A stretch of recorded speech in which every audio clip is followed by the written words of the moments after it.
All right. Well, I thank you for coming to this year's Economic Outlook Conference. And I'm very excited. Hopefully you've had a chance to open up that little forecast booklet. It's actually not little, it's almost 100 pages. And can you imagine what the staff had to do to just generate all that numbers? All that writing, it was quite a lot of work. Some of you have said in past years saying this conference, and I promise you, it's actually in our evaluations, this conference is not long enough, that you want more data. And so for those nerds who really wanted more, this is your solution. For those of you who think, wow, this is already a lot, how do I actually use some of this information? This is also a solution for you. You can take it back to your office and maybe quote some of this so you can show what's going on in the economy. I do want your feedback. We did this for our 50-year anniversary for the center, tried to come out and do something new for you guys. But I need to know if this is of value, because if it is of value, we need to figure out how to continue making this going forward. And if you have suggestions on improving it, we'd love to hear that too, because this is our first shot at doing a forecast booklet. All right, we've made a tradition of going back to last year's comments and reviewing what we said. And last year, as you may recall, that I said, is the economy stalling, or is there room for optimism? Matter of fact, it wasn't just last year. The previous year, I haven't been that optimistic. And it was because I was looking at data on these same slides. GDP was either flat or declining, and employment had declined or slowed. And I had some of these other issues. Now, this was of surprise to many people, because when you look at the news media at this point in time, everyone was feeling better. You saw all this excitement, all this building. And businesses said, hey, my demand is greater than last year and the previous 3 years. Things are better for me. Why would you say it's slowing down? And households would say the same thing. We're at almost full employment. We're doing better. Why would you say it's slowing down? And that's why you should come to this event. We're looking at the bigger picture, adding them all up, looking at the broader economy. And the things that we talked about last year is that slowing population growth and wages that were affecting some of the overall growth. We also talked about those core sectors like agriculture across the state that was slowing the economy. We didn't think we were going to stall, but I will tell you I had a lot of heartburn of thinking about a statewide recession, and there were other economists thinking about a statewide recession in Kansas, even though there was a lot of optimism going on. One of the things I also said the last 2 years was I was very concerned about retail trade. Now, with that as the backdrop, let's have a conversation. What has happened? What are the current conditions? Is the Kansas economy stalling, or are we actually growing again? And to do that, I'm going to go back to a very similar slide that we used last time. Here's GDP growth since 2007. And what this shows, you can see that red line, we are indeed growing again. We are an expanding economy. We are not stalling right now, although you can see that that growth had shifted down, right? So we're now behind the pack. If you consider that to not only the US, but also the Plains region, we're behind the pack. But that growth of 1.5% for the context, and Paul was talking about the context of GDP for the nation, 1.5% is actually a pretty decent growth for Kansas, especially where we're at in this cycle. So we are growing again. It is actually looking pretty healthy, but it does look paltry to the US growth. I would like to add one more comment about this growth in GDP at the national level. It really has been juiced up because of the tax cuts, right? When you really start thinking about this fundamentally, why do I say it's juiced up? Households are looking at their pocketbook and saying, oh my goodness, after taxes, I got more money, is creating that optimism. And by the way, optimism's back to where it was when we had the internet bubble. We're at really all-time highs. And because they're feeling more optimistic, they are consuming even more, right? In the first part of this year, we said there was this global synchronization. The US is growing, another country is growing, and they're fueling each other. Well, that has actually changed since January. Now, the US economy is leading that growth because we juiced it up with all this tax cut. So we're feeling really good, at least right now, because of all this extra cash and that extra consumption that's doing that. So I don't think we should look down on ourselves compared to what's going on the US level. We have some other complicated issues. And to do that, let's go a little further. Let's break this out. I decided to pick 4 sectors to really highlight for the broader context of what happened and also for today's bigger conversation in today's agenda. And so I have agriculture and manufacturing on this, and I got 2 more on the next slide. And on here, each time I have Kansas GDP on the gold bar. That's just how it grew. And then I added in that special sector. Now, this is not the growth rate. This is the growth rate times the size of that industry. The reason why it's valuable, because this does contributions to the GDP. You can actually add them up. And so for 2016, you can see agriculture expanded, and it explains about half of the growth that we had in 2016. But you can see in 2017, the Kansas economy did slow down to almost nothing, as we were trying to predict the last year. We were really concerned about what was going on. And you can see agriculture weighed down the state economy. Matter of fact, if you would remove agriculture, then the state economy would have expanded in 2017. I say that because that is the explanation to why we were slowing down in 2017, one of the primary ones. Now, I also added in here these shaded regions. Now, this is not recession like you normally would look at it, but I thought it would be good to illustrate the times that that sector was adding to GDP. And you can see that it goes up and down, up and down. There's a lot of swings in agriculture. That's just part of the nature of the agriculture sector. Now, there's some other fundamental things going on in agriculture, but I'm going to leave that to our presentation later. But now let's talk about manufacturing. Manufacturing has been growing every single year and contributing to GDP except for 2 years. Any ideas of that big drop? What caused it? It's one industry and it's one town. And that is us. That is aerospace that did this. This is right when Hawker was coming out of bankruptcy and Boeing said they were going to leave, and we had all the other restructuring in aerospace. So the only reason why it declined was really aerospace was at that point in time. Now, when you think about aerospace, that's part of a subcomponent called durable goods. And durable goods over this entire time frame has expanded, just hasn't expanded very much. What is really surprising to probably a lot of people in here is the non-durable goods. Right, the non-durable goods being petroleum-related products from oil and gas. And you can look at food and chemicals. Those have continued to expand this entire period of time. And today is now 49% of manufacturing production. Right? While we were sleeping over the last several years, we have an emerging sector, some that have already been here, but they continue to expand and being more prominent in how our economy's been growing. Now, GDP slowed in 2017. Aerospace had a little bit of a contribution to that slowing in 2017. But there were other issues with trade and things like that that slowed down manufacturing. I think those are all temporary. I think demand is still there, and I think it will improve. So I'm actually pretty optimistic going forward. All right, professional services. This has been the darling of the expansion period for the U.S. and for Kansas and for Wichita. And this is the one that I always have to explain, because what is professional business services? This includes the lawyers, the accountants, management of companies. It includes all those back office solutions that are coming from the big corporate headquarters that they're pushing out to get efficiencies. It has had continued growth, not only GDP, but also on the employment side. But if you recall, back in 2015, I started saying, wait, how much can this sector continue to grow? Are there limits? Especially when I'm thinking we're having a slowing of this economy. And so we said, this is kind of topped out and slowing down a little bit. And that, sure enough, that's what it did in 16. And that's really what's going on in 17. I think that's changed a little bit. As I'll talk about the labor dynamics later, I think this has some room to grow as the economy also grows for 2 reasons. Now let me talk about mining. Now mining includes oil and gas. And again, remember, I use contributions. So this is not only the growth rate, but this is also the size of that as how it impacts the overall Kansas economy. And you can see mining had a contribution in 2012 and 13.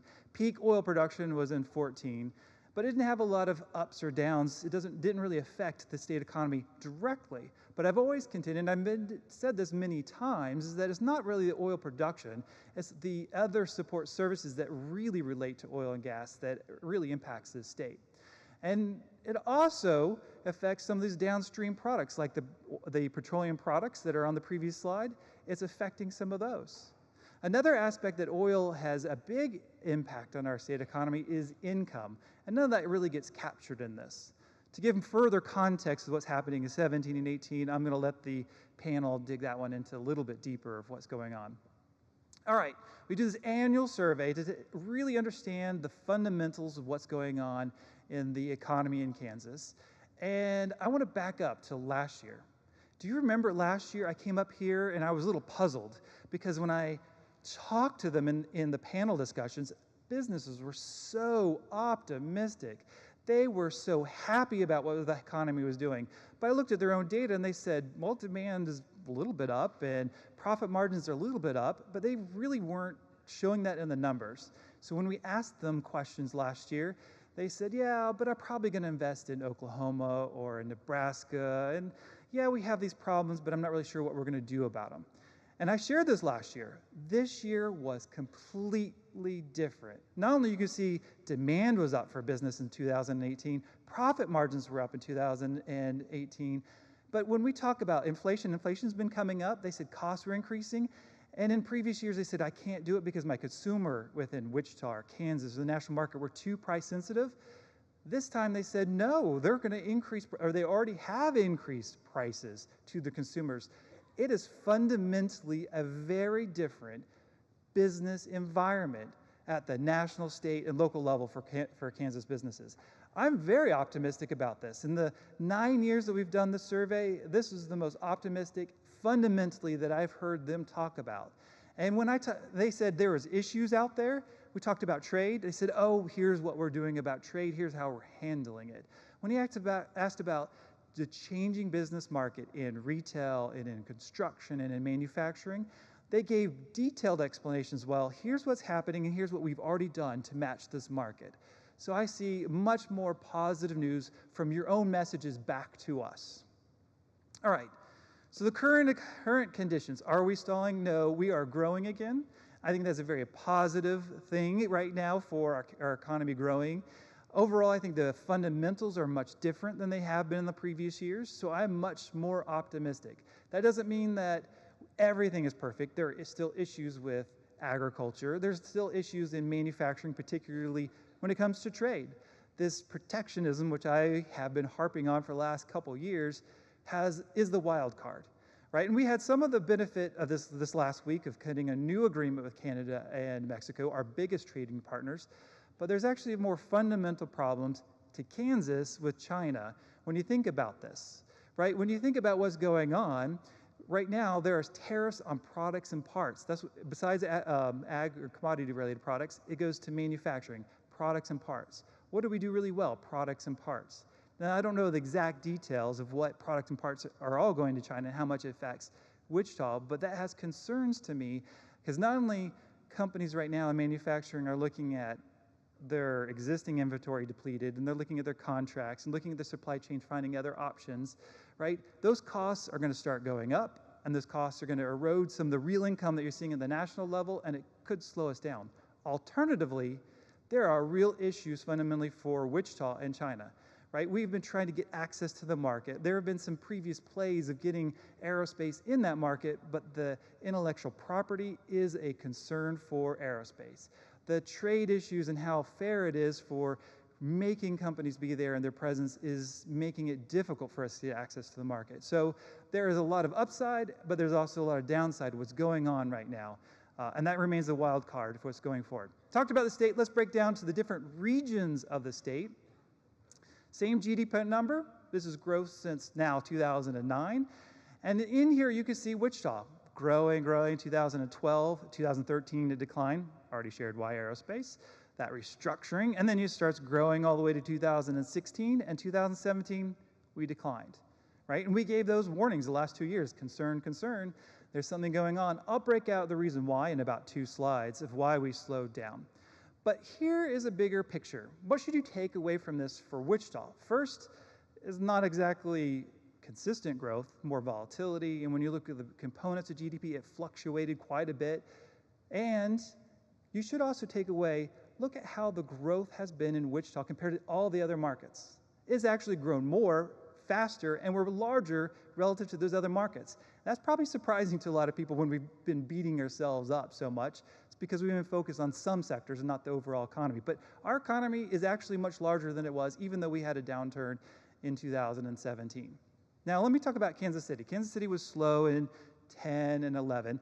That's primary automotive and information being Sprint, right? But then it had consistent growth amongst multiple sectors and continued to grow all the way to 2017, although they haven't seen and net as much growth as we have, they've had healthy, balanced growth this entire time.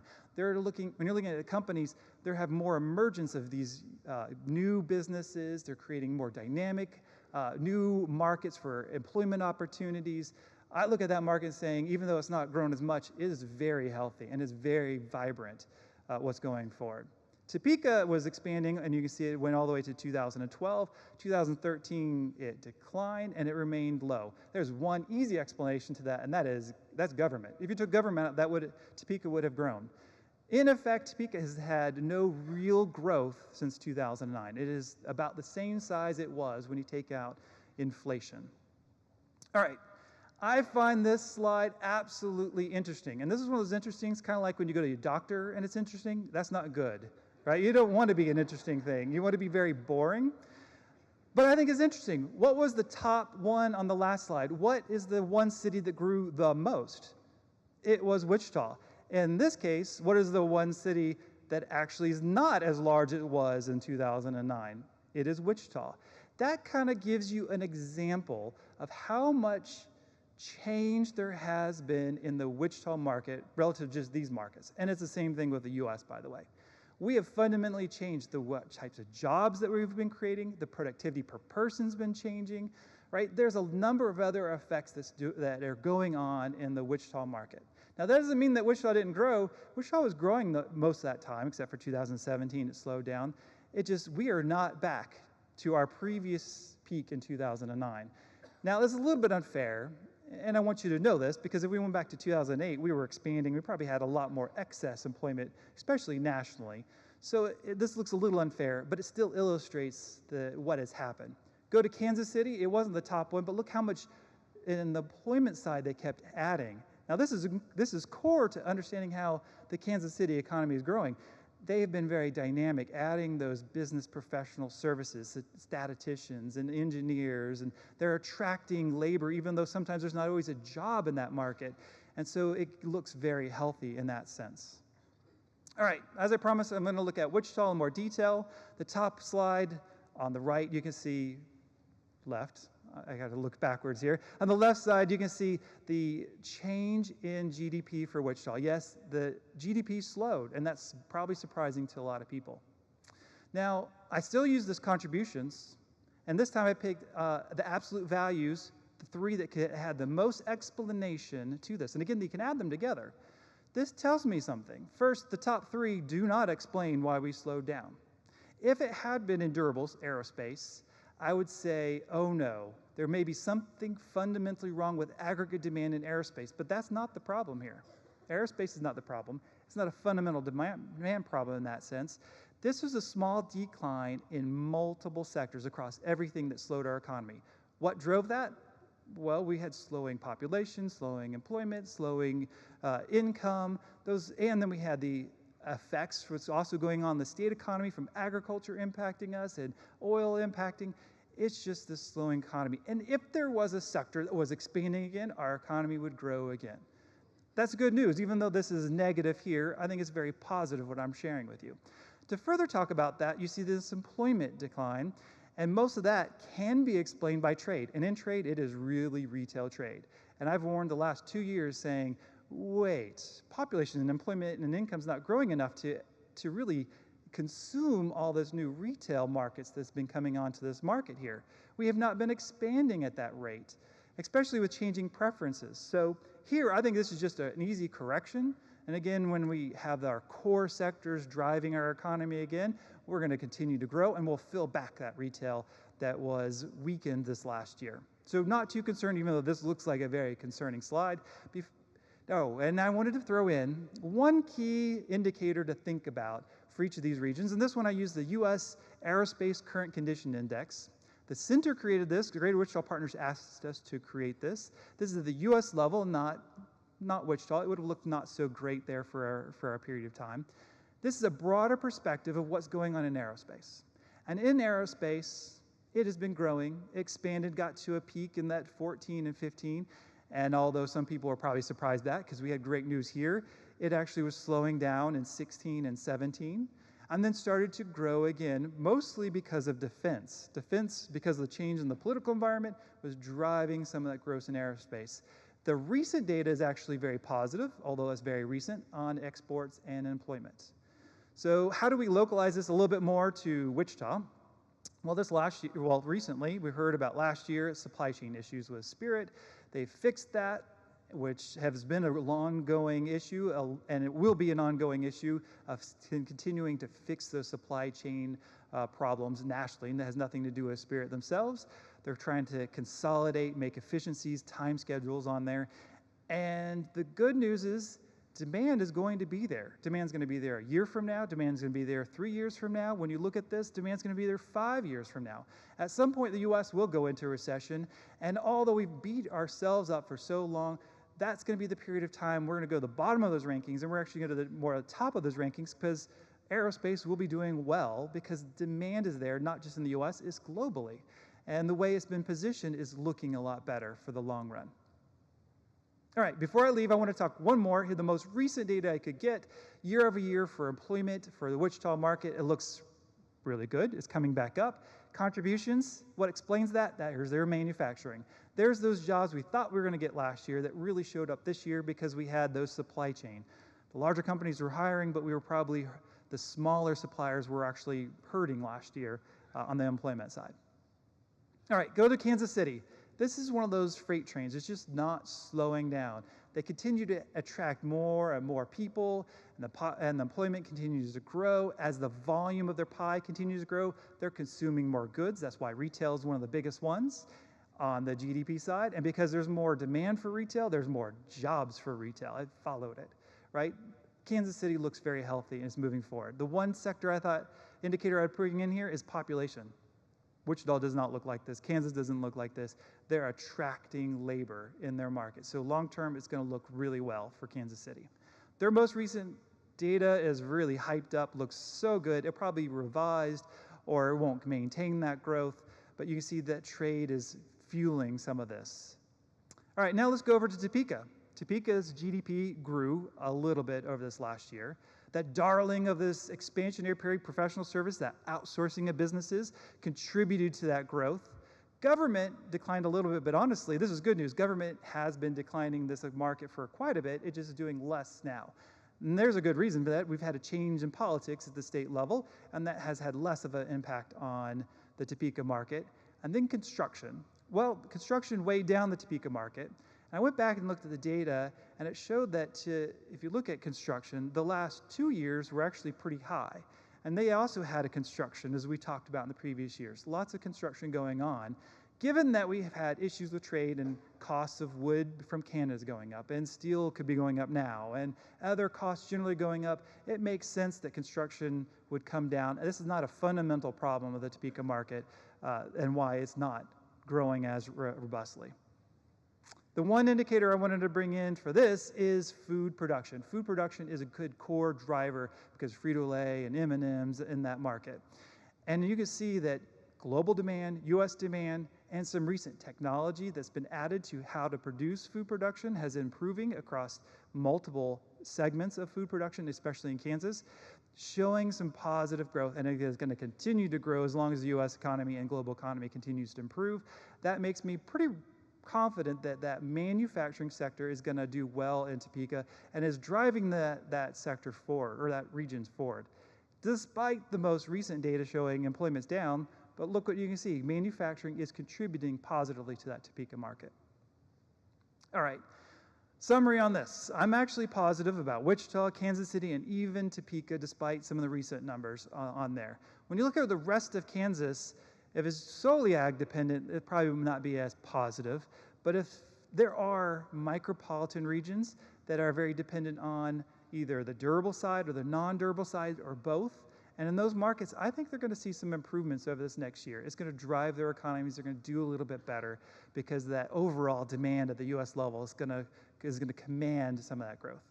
Now, one thing I want to also tell you, look in your booklet. This year, we have created a brand new thing, a micropolitan index, thanks to Mike. He's somewhere in the audience. He created a micropolitan index that summarizes each of the micropolitan regions, Dodge and Hayes and so forth. They're in the bottom of your forecast booklet, and you can get a broader expectation of what's going on in that current economy if you want to know a little bit more detail about those micropolitan areas.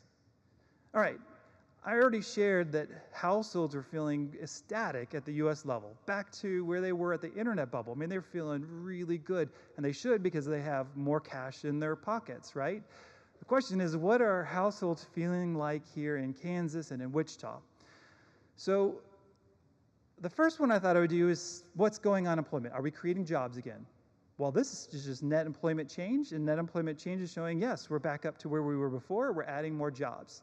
The next question you should ask yourself, we're at this full employment. Unemployment is so low.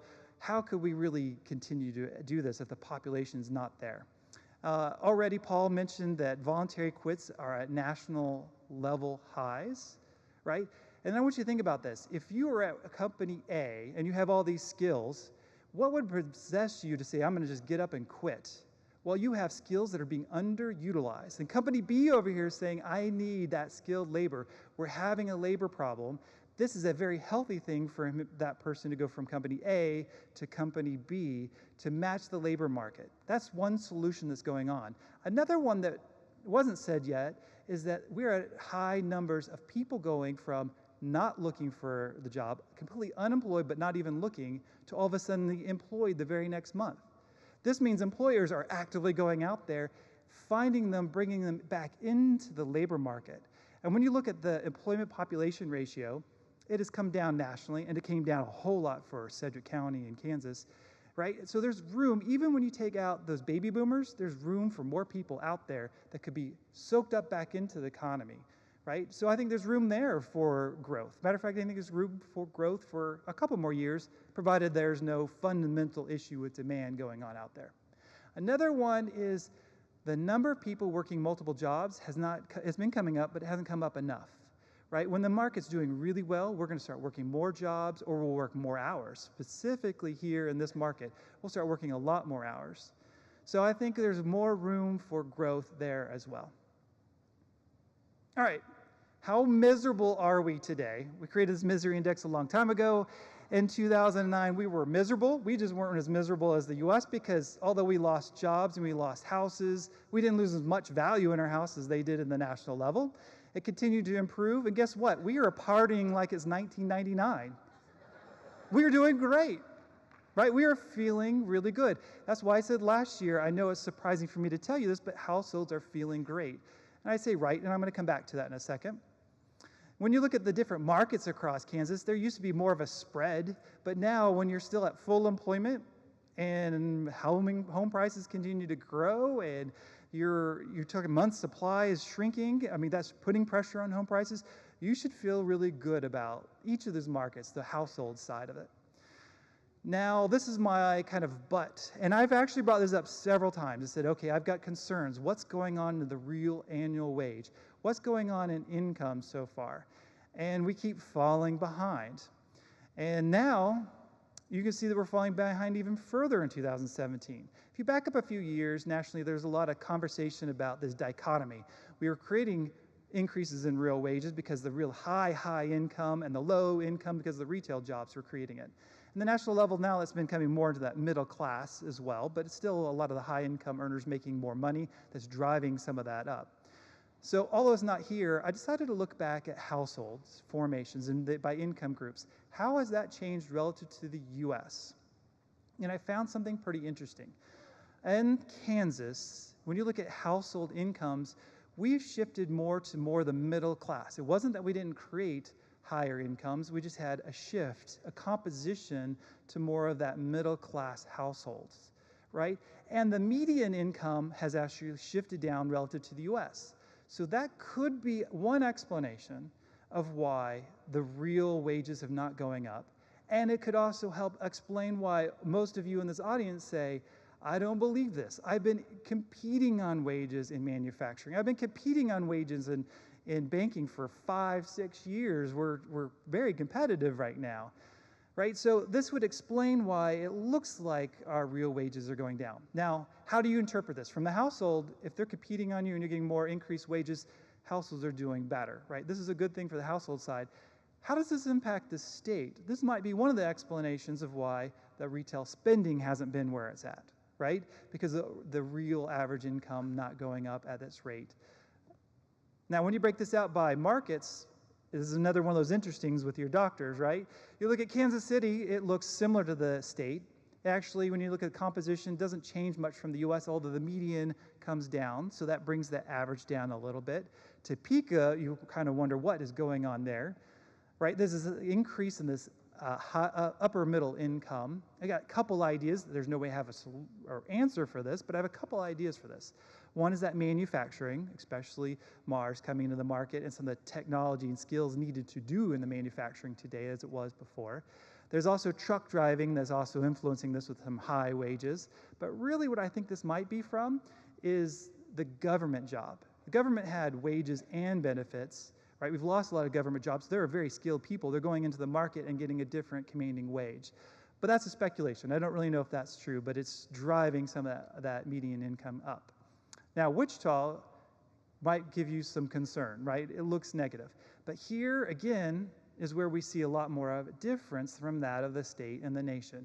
That's that structural change that I've talked about several years. This is why we saw GDP going up and employment not going up. In manufacturing, we they retired or let go the really high producing production worker in manufacturing that was commanding a high wage and replaced them with some other ones newer in their field with lower wages, right? That pushed some of that wages down. Because of that, we also had that really high management overseer, to now we have more of that more middle management positions, and that composition shifted down.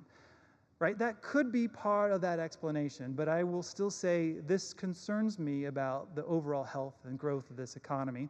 But it should be, I'm relieving some of the concerns of this by talking about the composition is really changing. Now, I don't want to leave it too far because when I looked at this, there were some significant changes in even the very low income. We had a higher increase in incomes that were $19,000 or $18,000, right? This is household income. I think there are some other fundamental socioeconomic issues going on that we need to take concern and start looking at. Are we creating jobs in each occupation? Are we creating jobs and opportunities for everyone? And that might be some of the reasons for what's going on in crime that we're seeing that's been coming up. It looks like, how much more time do I have? Oh, I'm about out. Retail, we have not been very optimistic, but honestly, although we've had this changes not only federally and the state, that should fuel some of the income. It's already happening now. I think this Christmas might be the best Christmas we've had in a long time for retail spending. For our forecast, businesses, when you talk about what's going on, you can see that there are improvements slightly in wages, profits from last year, and current conditions, expectations better. Their outlook for different markets are better for everyone except for Salina and Dodge, and that was just a decreasing increase in growing, so it's still a positive message. Our forecast is 1%. You back up 4 years ago, I would have said 1% was not good because we could have grown a lot more. But 1% in this length of where we're at, I think is a pretty strong employment forecast. Right? This is about where we had in previous years, but I think I'm positive about a 1% forecast for that. All of our markets are positive, even Topeka. I will acknowledge that the changes in governor could definitely affect this in both directions for Topeka, but I'm not trying to forecast that. I think manufacturing is going to drive some of the other growth. Next recession keeps being pushed off to 2020 or later, and Paul was even more optimistic about that, by the way, so it could be even later than that, right? So we don't need to concern about it right now, but keep that in your horizon. There are issues out there. Fundamentally, I think things have changed. I'm positive about the economy, unlike I was the last couple of years. There are headwinds, there are tailwinds, but to be honest, we're in Kansas. There are side winds all the time when you drive down the road, so we're used to it. And not only that, I think they're a lot less concerning than they have been in the past. So thank you very much.